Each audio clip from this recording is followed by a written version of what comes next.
อันนี้มันอยู่บ้านได้นี่นะบ้านหนองบัวเว้ยน้องบัวบ่แม่นแหละอยู่หนองบัวนี่โอ้จะมางามแท้ดำนานี่นะบ้านหนองบัวโหขี้ตุ่มเว้ยไปได้บ่ปดเกือบตีปดเกือบขี้ตุ่มทางนี้เว้ยอยู่ละวันนี้พับไปตรงนั้นไปตรงนั้นไปได้อยู่ไปคันดาโอ้เขาเดินมาทางนี้เนาะเพราะว่าเพิ่นย่างไปย่างมาแล้วขี้ตุ่มเลยเพิ่นเดินทางไปบ้านหนองบัวปากสันเมืองปากสันบ้านหนองบัวเขาจะยังเฮ็ดแ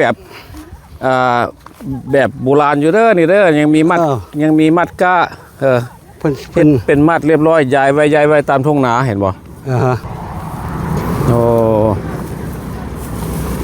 เขาอ่อนสอนเนาะจังว่าพากันขี่รถผ่านมาก็เลยเห็นพี่น้องบ้านหนองบัวบ้านหนองบัวหนองแวงว่าซะก็เลยพากันลงมาถ่ายคลิปให้พี่น้องเบิ่งบรรยากาศแถวนี่แหละชีวิตของบ้านเฮาโอ้คัก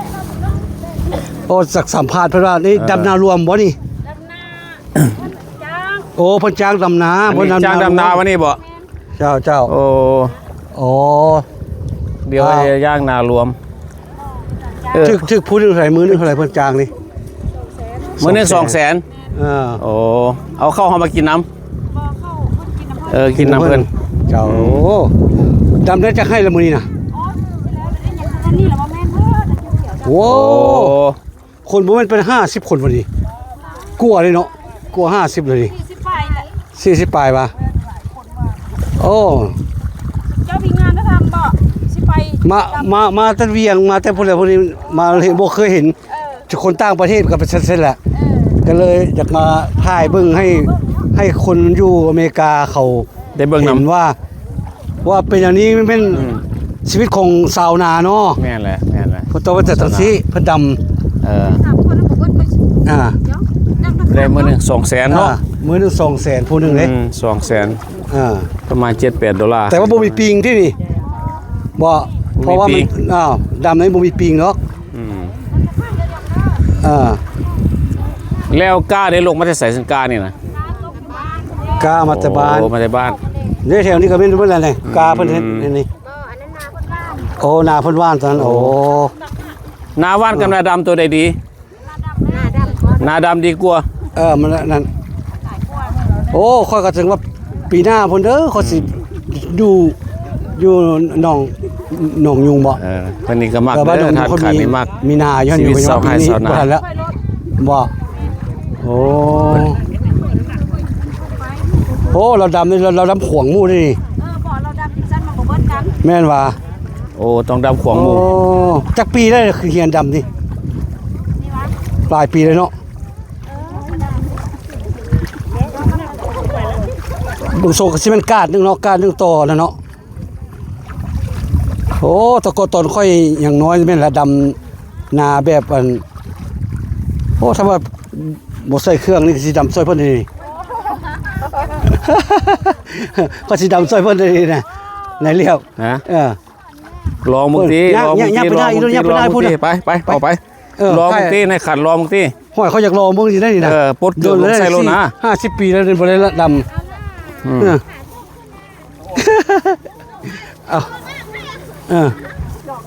โมเมนต์ว่านั่นเด้ทั้งผู้หญิงผู้ชายส่วนใหญ่เป็นผู้หญิงมือละ200,000เด้ผู้ใดอยากได้เงินมื้อนึง200,000มาเด้อมาทางหนองบัวหนองแวงนี่แหละหนองบัวหนองแวงปากสันแม่นละอันนี้เพิ่นดำแห้งเลยเนี่ยบ่มีต้องได้ปิดได้นี่เรียบเพิ่นต้องปิดหูได้นี่โอ้เพิ่นดำแบบปิดหูเลยสบายดีเราขออนุญาตถ่ายรูปเด้องามหลายเด้อมันบ่มีน้ำเลยต้องได้ปิดหูมานี่หลาย10 ปีแล้วนี่เรียบเวลาจะดำนี่ต้องได้ปิดหูนี่พวกนี้นะถ้าปิดหูมันล้มโอ้เข้าลมแล้วดำยากได้น้อยนึงนี่ฮะบ่ได้ยกกองสิเฮาบ่ยกกองสิกกเข้ายกกองสิกกเข้า ยิ้มมีแต่ยิ้มแน่ลุกขึ้นมาเบิ่งกล้องได้ดูเบิ่งกล้องให้ ผู้ใดดำไว้แล้วใช้รางวัลนี่นะ แม่นบ่เป็นผู้ทานขันว่าผู้ใดดำ ใช้100,000ไป แม่เอาแม่ผู้ใดดำไว้ให้100,000นึงเอาแม่ใส่200,000สินะ โอ้เอาผู้ใดดำไว้หัวหน้าใหญ่มาให้200,000 ดำงามอีกเด้อ งามว่าตรงนี้นะ กะงามแล้วบ่พวกเจ้าดำนี่ตัวเขาอย่างน้อยเขาดำโค้งนี่นะดำโค้งงามเนาะแต่ว่าตอนแซมแท้ๆได้เขาสิดำโค้งได้เรียบ ดำโค้งเหรอ นี่ดำโค้งนี่เพิ่นเราดำนี่ เขาว่าผู้ใดดำโค้งผู้นั้นเก่งบ่เลยแนวใด ห่วยสไตล์เพิ่นดำโค้งมันงามแท้ๆ และกระดับโค้งเราเอาเพลงมา เอาไป หน้าตาว่างว่ามันโค้งดิ มืออื่นมาอีกว่านี่มืออื่นไปทางใดนี่ บ่แล้วก็ แล้วแต่วะ ก็ไปพวกไม้แล้วพวกไม้ โอ้ไปบอนใหม่ เพิ่นดำมื้อนี้จังให้ใช่ว่าน่ะพุ่นตัดแต่พุ่นแม่นหมดเลยนี่ อันที่เขาเหลียวเห็นมันดำมาแต่พุ่นวะ น่ะให้นึงต่างหาก หลาย นะ ให้ตัวนี้น่ะ ให้ไปให้มัน ตีหน้ากระดานเข้าไปเลยนี่นะโอ้หมดเจ้าภาพนี่หมดหลายล้านเติบทีนี้ เพราะว่าจ่ายค่าแรงงานเนาะไล่เบิ่งผู้หนึง200,000 พุ่นน่ะ8 ล้านมันเจ้า200 4 50 ไป ร้อยนึงต่อ2 ล้าน อัน50ปลายคนมาดิ 50 ไปคน 100 ดอลลาร์2 ล้านแมันบ่ แม่นแหละมันไล่ง่ายๆนะนะรถ 200กับ4 ล้าน 400เว้ย ประมาณ$400ว่าค่าจ้างมานี่ 400 ดอลลาร์มื้อนี้มันจ้างนี่ หลายคนนี่50กว่า 400 ดอลลาร์มื้อนี้บัต อ่อนซ้อน รราย เด้อเนาะ ได้นี่คือสิได้หลายกว่านี้ เฮาคิดถึงอดีตพวกเฮาเคยดำนาช่วยพ่อช่วยแม่อย่างน้อย มันก็กุมเลยเนี่ยเพิ่นดำมือเดียวเด้แล้วอ่ะ อีกหนึง โอ้ เฮาก็ เก่งกว่าเก่านี่ เป็นลูกชาวนาเพราะว่าได้สัมผัสกับแบบนี้ เราจากได้ทีนึงเลยนี่มันกระทิงแดงนี่เนาะ โอ้คันมี กระทิงแดงเว้ย คันมีกระแลมก็ดีเนาะกระแลมเนาะกระแลม อย่างว่าจะบ่กระทิงแดงที่ใส่ล่ะ กระแลม กระไรเพิ่นบ่อยากกินเนาะเพิ่นอยากกินกระทิงแดงบ่ส่งนี่ กระดิ่งแดงบ่ ก็ไปอ่านค่ายแน่มี แม่นวะ นั่นก็ควายคนได้เสียใจได้ผู้บริกิ50บ่ได้งอนเจ้าภาพคนนี้ เอ้า 55คน สภาพมันสิจางนี่นะ 55คนเจ้าภาพ โอ้ กระดิ่งแดง55คน 55คนก็ละ10,000เว้ย ประมาณนั่นแหละ ซื้อกระทิงแดงให้เพิ่นนี่ เจ้าภาพมาพี่ประธานเพิ่นซื้อกระดิ่งแดงให้ผู้ละกวดก็สิซื้อให้ เลี้ยง ผู้ละกวดนี่นะ พี่น้อง ให้มี กำลั แห ง ง ดำนากำลังเมื่อย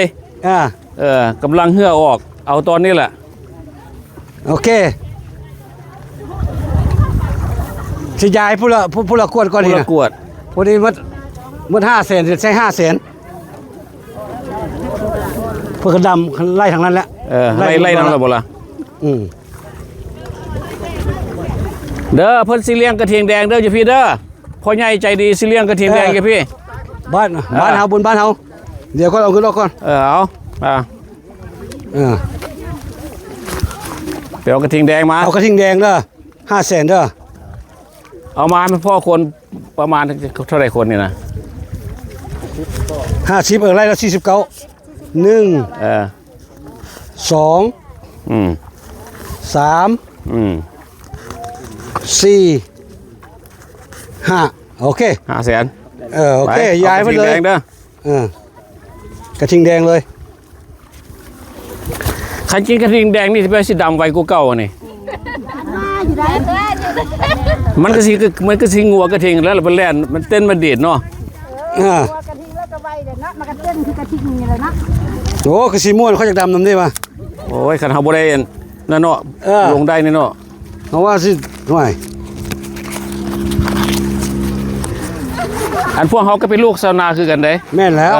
มาหาก็เห็นเขาเลยก็ตกใจ พวกเฮาลูกชาวนาคือกันเด้อ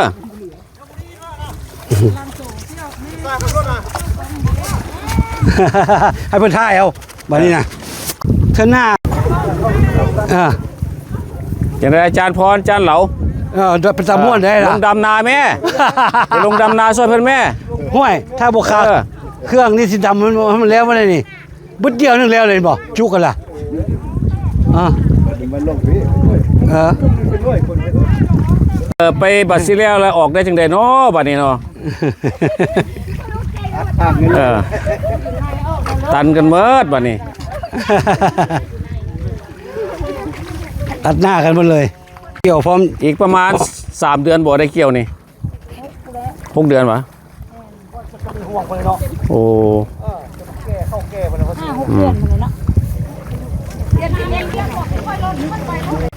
อันนี้เพิ่นแบบเพิ่นบ่ได้อยู่นี่เพิ่นอยู่เมืองทบสองคอนน้ำสัน โอ้มาแต่ไกลเติบตัวซะ มันมาแต่ไกลบ่อยู่คนอยู่หนองบัวนี่เด้อแต่บ้านหนองบัวนี่ถ้าว่าสิเอาเพิ่นต้องติดต่อเอารถบัสพวกนั้นมาเอาเด้ โอ้รถเป็นรถบัสพุ่นวะ 50 คนไล่แล้ว50 คนบ่แม่นว่าน้อย50 คน 50 คนเฮาบ่เคยเห็นว่าหลายกระเดียกระดอปานนี้ หน้าไผหน้ามันเลยกระดานไผกระดานมันเลยแปลว่าเพราะว่าดำนาเกียวเฮ้ยนี่นะดำนาเกียวอันนี้ดำนาเกียวโค้งมาหาตัวเองเอาวันนี้แล้วเหลือมาข้ามมาฟากนี่บัดนี้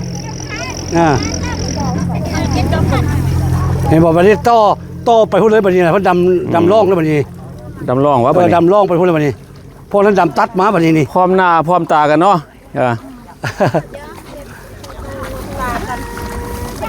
ดำร่องดำตักข่าวเดียวก็แล้วตัวให้นี่โอ้แล้วให้นี่แล้วยังให้นั่นอีกผู้ได้ดำทรายเลยเนาะแล้วยังมีอีกตัวนึงเด้ยังอีก2ให้3ให้ค่อยดำนี่เลยค่อยนะบรรยากาศเป็นวิหายากหาเบิ่งเนี่ยหาเบิ่งได้ยากแต่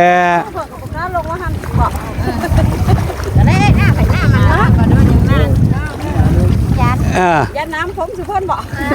ว่าเป็นอย่างดอกไปยันบ่เป็นหยังดอกพวกค่อยกระสาวให้สาวนาคือกันเด้อผ่านมาคือกันจุดนี่นะบางคนดำเฮ้ยหอยพร้อมบ่นั่นหอยใหญ่เลยนะ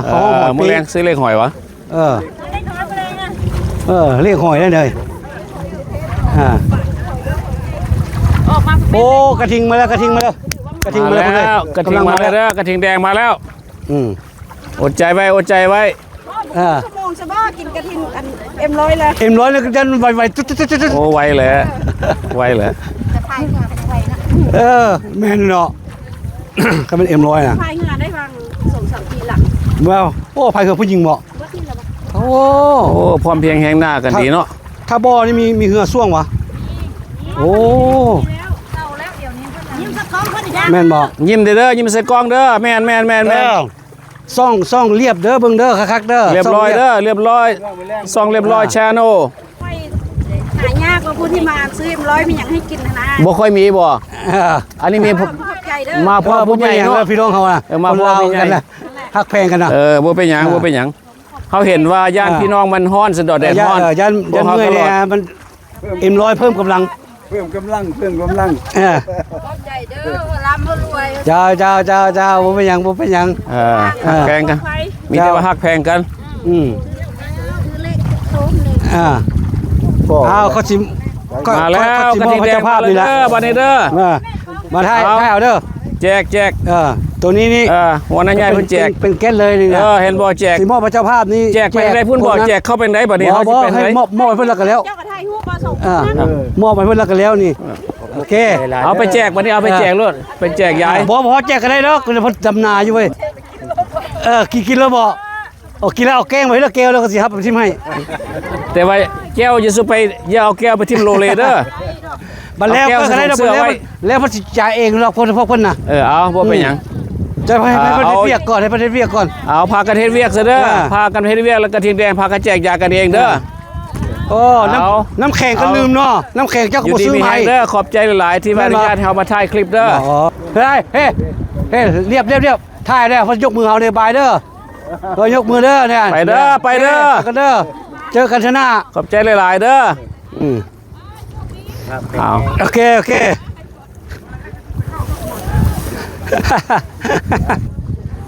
สำหรับคลิปนี้ก็สิประมาณนี้แล้วเขาขี่รถมาเขาก็เห็นมันคนมาหลายดำนาก็เลยสวยโอกาสนี้มาถ่ายคลิปให้พี่น้องทางไกลได้เบิ่งเพราะว่าอันนี้เขาเคย สัมภาษณ์มาแล้วเวียกนี่ยังน้อยๆเคยซอยพ่อซอยแม่เอาขอบใจหลายๆที่ท่านทุกท่านเข้ามารับชมวิดีโอของเราสบายดี